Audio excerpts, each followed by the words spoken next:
Greetings everybody, it's Rob from the Sage Tower, and I'm back with another monster discussion for Pathfinder 2nd edition, and this time we are talking about an interesting creature, one that you may have experienced at some point in your game, or you may not have, and it may be a bit surprising.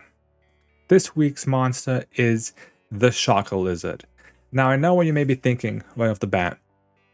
The Shocker Lizard, this is kind of a very mediocre creature. It's only a CR2 creature. It's not exactly that complex of a creature, but it actually is if you look more closer at it. So the Shocker Lizard is basically a very electric charged lizard. It's attracted to electricity. It can discharge electricity, and on its own, yeah, it's nothing special, and the party should have no problem defeating it on its own. So at that point, yeah, it's definitely an easy encounter. The catch is that this creature usually tends to live in packs, in groups, and when you get multiple of these lizards together, that's when this simple, not important creature actually becomes super dangerous. So the reason for this is it normally has this ranged attack. It says range, even though it only does 5 feet. Personally, I would just treat it as a normal attack. Don't make it provoke, because I feel like it already is at a disadvantage to begin with. And it does 2d6 electric damage, but it's a non-lethal. So it can just kind of give people a bit of a jolt. Now, what makes it interesting is the minute you have a second one of these, there's a reaction they can do when if another lizard is using their shock ability or their discharge ability, which we'll get to later, it can actually kind of amplify the ability, and it can actually make that shock damage no longer non-lethal or boost the discharge. So right away, that one, just having two lizards near each other means that they can actually make it so that their shock damage becomes lethal damage. It can actually take someone down. So that right there is an interesting just little twist. On top of that is the discharge ability itself. So the discharge ability kind of lets this lizard let out this blast of lightning from its body.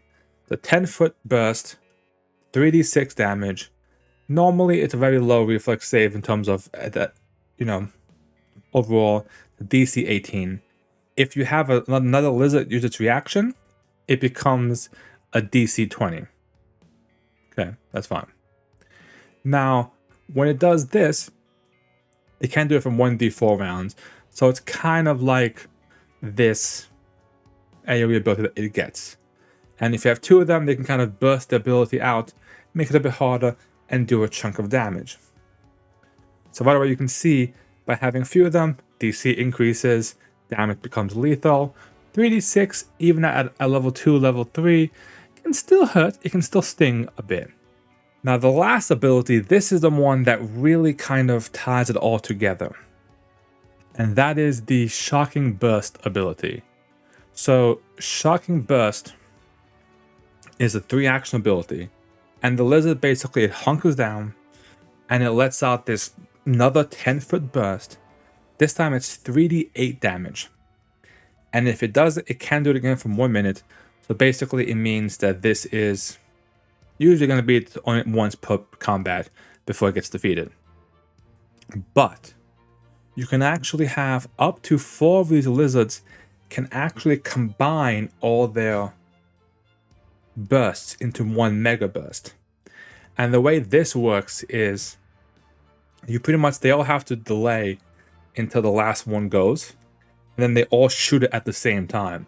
When this happens, they all shoot their bursts come from them, so all the different areas kind of fill up the area. And then the damage increases for each additional lizard, and the DC increases. So it goes from being base of a 3d8 damage and a DC 18 all the way up to a maximum of 12d8 damage and DC 21 And 12d8 damage is a lot of damage. That's potentially 40 to 60 damage, depending on rolls and stuff and averages. Could be a bit lower than that, but that's a good amount of damage in a wide AoE burst area. For a CR2 creature, again, remember that. These are CR2 creatures. So you may be going, okay, that's cool, but what's the, why am I going over this creature so much? And the main reason for this is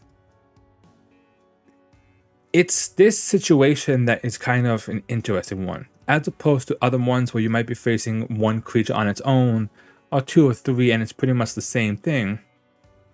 This creature is almost designed as this herd mentality, this pack mentality, having a bunch of them.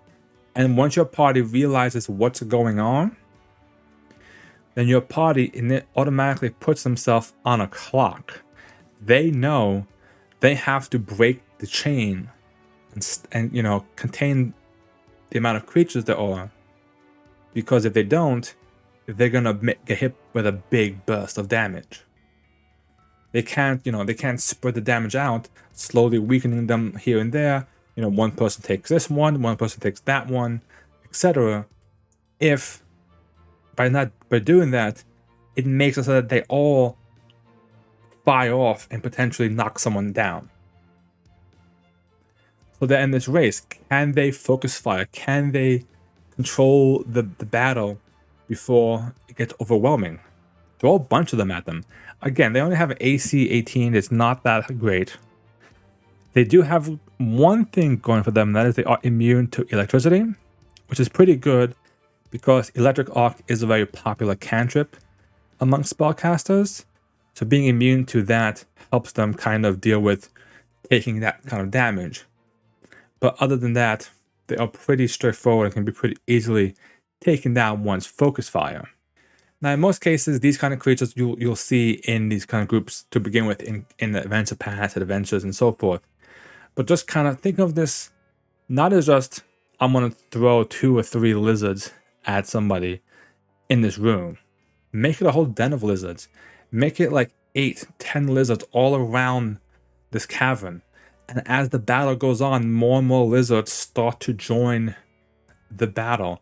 And now they suddenly have to, control the flow of all the lizards.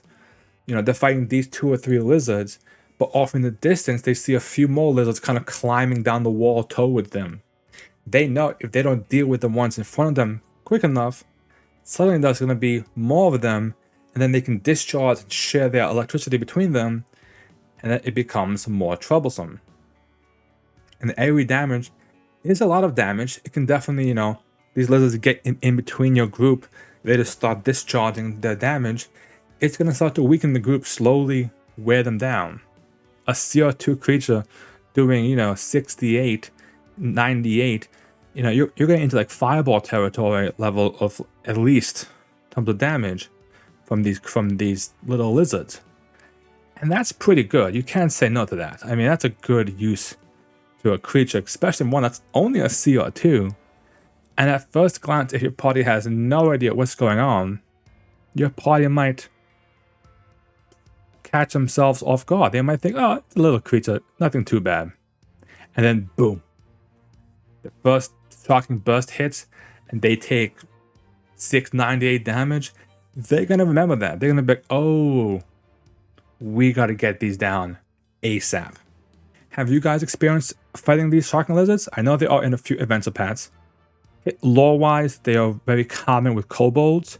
So like if you are playing a game or you're homebrewing a game, you can combine them with some kobolds, NPCs, enemies for this whole little dungeon encounter.